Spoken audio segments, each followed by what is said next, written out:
Welcome to another edition of MIW. Got the D-Man here, and I'm glad you could join me. Today's topic is going to be how not to tolerate a woman's radical, ignorant behavior. Okay, what do I mean by that? Basically, what that is a testing. And if you don't pass the test that she puts out there, then they get worse and worse. And if you continue to fail them, she's going to leave you. Because every time she puts a test to you and you fail, she loses a little more respect for you. And she cannot be attracted to a man she's not respectful of. So think about that. What do I mean by a test? For example, you ask her to go out on a date, right? You say, hey, we should meet for coffee at Starbucks, 10 o'clock Saturday morning. She says, okay, great, sounds good. She says, but call me first. Call me Thursday or Friday to make sure that we're still going to be on. You can say, oh, okay, I'll call you. Bad decision. What you need to do is say, look, honey, I'm busy. I'd love to see you, but I got a really busy schedule. If you can't make a solid date now, then we'll just do it some other time. That's called the takeaway. 9 times out of 10, she'll say, oh, okay, I'll meet you there. But even if she doesn't, then she'll end up calling you sometime down the road, probably. If she doesn't, you didn't lose anything because her interest wasn't high enough anyway. Her interest level needs to be at least at a 5 or something like that. Okay, so you passed that test. Okay, that's a notch for you. Give you 1 point. Okay, so you meet her for the date. You go there, she shows up, you sit down, you have a coffee, you start talking. But let's back up. Before you sit down, you meet her at the door. You start to go in and sit down, and she walks in front of you. Okay, she's looking for a place to sit. Don't let her do that. Now, you can't grab her and jank her back, of course, but what you do when you walk in, you find a place to sit. And if she starts to sit somewhere else, say, no, I would rather sit here. She'll get up and come over there. If you allow her to choose the seat, then you failed that test because you're not being a leader. Now, that's a small thing, but that's how they start out from the very beginning. She's trying to screen you out to see if you're a wimp or if you're strong. Women are attracted, of course, to you by your physical looks, but more so by your interior strength. And they test you on these things. They don't do it consciously, but subconsciously they test you. Let's say you pass that test, you pick the seat. Okay, you're sitting there, you guys are talking, you're having a good conversation, everything seems to be going well. She gets on her phone, starts messing with her phone. And actually, oh, just a minute, honey, she says. And she's on her phone. You're kind of sitting there. A couple seconds are passing. I suggest what you do there, that's another test. Is that phone more important than you are? If you allow it to be, if you don't think your value is high enough, that's the way it will become. That is a test. What do you think, let me see, I'm trying to think of a rapper, Eminem would do if he sat down with a girl and she started pulling that crap? He'd get up and walk out. His time is valuable, and thus your time is valuable also. So what you do is you reach over there, you put your hand on her phone and say, put that down, would you? And she'll put it down, okay? Another test you pass. Or can you get that later? Whatever, something nice. You don't have to be a dick. Don't act like your butt hurt. Just say, hey, can you put your phone up until we leave? I've only got a few minutes. Okay, you're making this a short date to get a feel for her, what kind of girl she is. And you're going there with the attitude, not hoping she will like you, but you are going there with the attitude to see if you're going to like her. Remember, your attitude when you go there will project out from you as you speak and will be much louder, your personality and who you are, than what you are saying. Don't worry about what you're going to say. Think about what you're going to be, how you're going to present yourself to her, which really should be as a high-value man who is really busy, you're particular. She's fortunate that you are taking the time out to meet her. Now, you don't have to come off as arrogant, but have a little ego. You are important. Your time is important. When you're on your deathbed, as I say all the time, you can't buy any more time back. I don't care how much money you have. Well, some people can buy a little bit better health care, but you understand what I mean. You get the drift. Okay, so you're there. You ever put her phone down. You're having a nice conversation. You look in her eyes when you're talking to her. Now, you don't stare a hole in her, but you are interested in what she's saying. Actually take in and listen more than you talk. You should do about 25% of the speaking. She should do 75% of the speaking. Listen. That's how you learn how someone is. Obviously, you're not going to get her whole personality or grasp who she is on the first date, but you can get enough of what and who she is to find out if you want to see her again. So you have your coffee and you need to be the one to leave. Okay, you've sat there 15 minutes or a half an hour and say, hey honey, I love talking to you. I really have to go now. It was great meeting you. You get up and you leave. Let her wonder if you're going to contact her again. Don't say, oh, okay, hey, you want to meet again? Or I'd like to see you again. Let her wonder. You may want to know if she wants to see you again, but she doesn't really want to know. Now, she'll tell you she wants to know, but never, ever do what a woman tells you she wants you to do, because she doesn't know what she really wants. She doesn't know what really makes her attracted to men, but you do because you're listening to this. I heard someone once say that what pisses a girl off is what works. And more than likely, if you get up and leave and don't ask to meet her again, especially if she is like a 9 or a 10 or an 8, if she's a real one and she doesn't think she is, she doesn't just think she is because she has a lot of followers on Instagram. She's going to be a little frustrated with that because she's so used to men just fawning over her and falling all over her and all the likes she gets on Instagram and whatever other social media, that if you stand there, and of course you're sincere, you're respectful, but yet you don't pedestalize her. I would not compliment her on her beauty, especially if she's beautiful. The first time you meet her, there's a time and a place for that. Now, if you genuinely see something about her that you like, be specific. Like if her teeth are all white, you might say, man, your teeth are really white. And you could even say, I like that. Okay, but don't say, oh, you're the most beautiful girl I've ever seen. She's tired of hearing that crap. She already believes she is anyway. So if you tell her that, she's going to categorize you as just another simp looking for approval. And she has no respect for guys like that. She loves the attention, but she's not attracted to that. So you leave, okay? Good date. You guys had a good time. You're the first one to go because you're a busy man. You have much more important things than sitting around with the beautiful women. Your life does not only consist of chasing tail. That's the message you want to send, that you're a high value, high status male.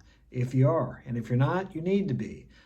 And if you don't know how to be, you need to learn how to be. And I have enough videos that you can figure out how to do that. Money, muscles, and game. Okay, money equals status.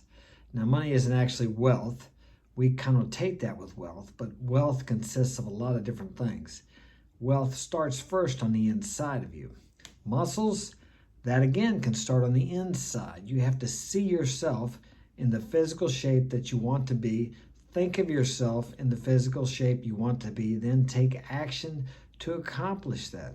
Okay, you don't have to be Arnold Schwarzenegger, but you can take care of yourself and be thin, lean, mean, a lean, mean fight machine, or be trim. Okay, girls are attracted to that for one reason, because it's appealing to the eyes. Another reason, it shows you respect yourself by taking care of yourself. Okay, game.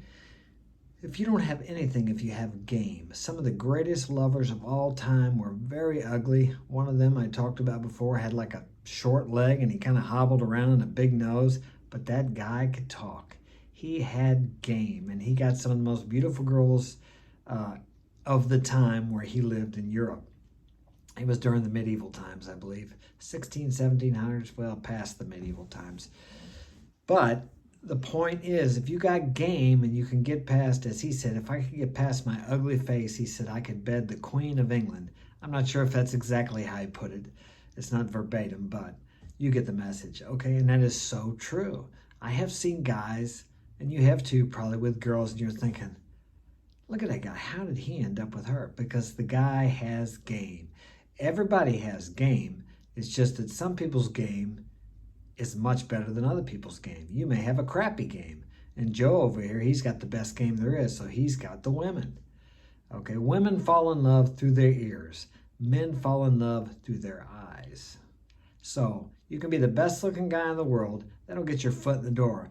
But if you open your mouth and you don't know what to say, or what you say is not coming from the kind of person, the strong, high status male that you are, if it does not come from that, then it doesn't matter what you say. You could have the best pickup lines ever, and she's not going to hear the line. She's going to hear what you are. You have to have confidence. Confidence comes from being the best man that you know you can be, from doing the hard things, from doing the things that other people won't do. As I always say, if you want what you've never had, you have to do what you've never done. You got to do something different. To keep doing the same thing and expecting different results is a definition of insanity. So you're not insane, are you? Are you? No. We've all done the same thing over and expected different results at times, but we learn through pain and misery and suffering from our ignorant mistakes. We think, this isn't working. Maybe I should try it again. I've done it. We've all done it. That's how I learned not to do it. But you have to be self-aware. The most important thing you can do is work on yourself. When you become all that you can be, you don't have to chase women. The opportunities will arise, and you will be the man that women are attracted to and the man that all men want to be. That can be you, but you got to get up off your butt and get out there and make it happen. Do the tough things. Pay the price now and enjoy the reward later. Now that's true, but there's another part of it. Actually, when you're paying the price, the joy is truly in the journey. It's not so much when you get there.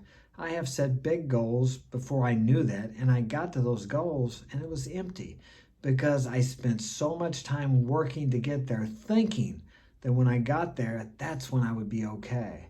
No, you just set another goal and you go on, because it's the journey toward the goals, the experiences, the people you meet, the things you learn. That is the joy of setting a goal.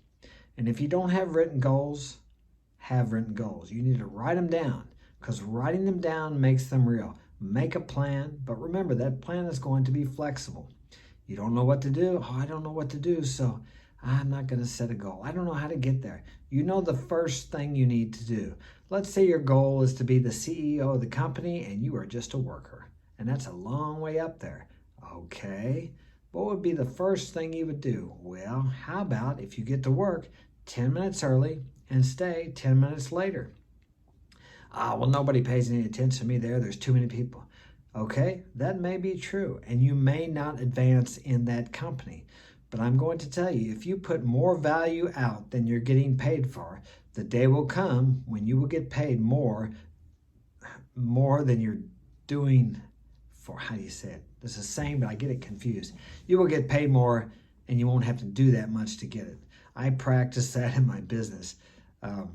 I always do more than I get paid for. I bid the job, and I find something extra to do. Most times, the owner doesn't even know it. Okay, but it has an accumulatory effect. And on each job, I'll make a little more money. And then down the road, I'll have some jobs where I make great money. If some of the other contractors knew the kind of money I was making, they would say I was ripping people off. But it's the value I put out into the world. Just like this video. I don't get anything for this video. I'm putting value out into the world. Hopefully this is valuable to you, and you could share it with a friend if you think it will help them. I don't expect nothing back from you. Okay, but eventually the value will return to me magnified from somewhere. It doesn't have to come from you. Most of the time it does not come from you. And I don't expect it from the person I'm giving the value to. But it has to come back to you. The same as if you jump off of a building, you're going to hit the ground because of gravity. You can't see gravity, but it's there. It's a powerful force that is not. You are not able to perceive it with your senses. You can see the effects, but you can't really go grab a hold of gravity. You can't see gravity. You can't make an object out of gravity, but gravity is real. Okay, there are many, many metaphysical laws, they're called. All metaphysical means is beyond the physical, that we can't see that operate in this universe. Now, I'm not trying to get all mystical here, but it's just the way it is. Now, a lot of people say these laws are subjective. Well, it doesn't matter to me if it works in my life. If I practice these laws and it works and I see results, then is that only subjective or is it objective?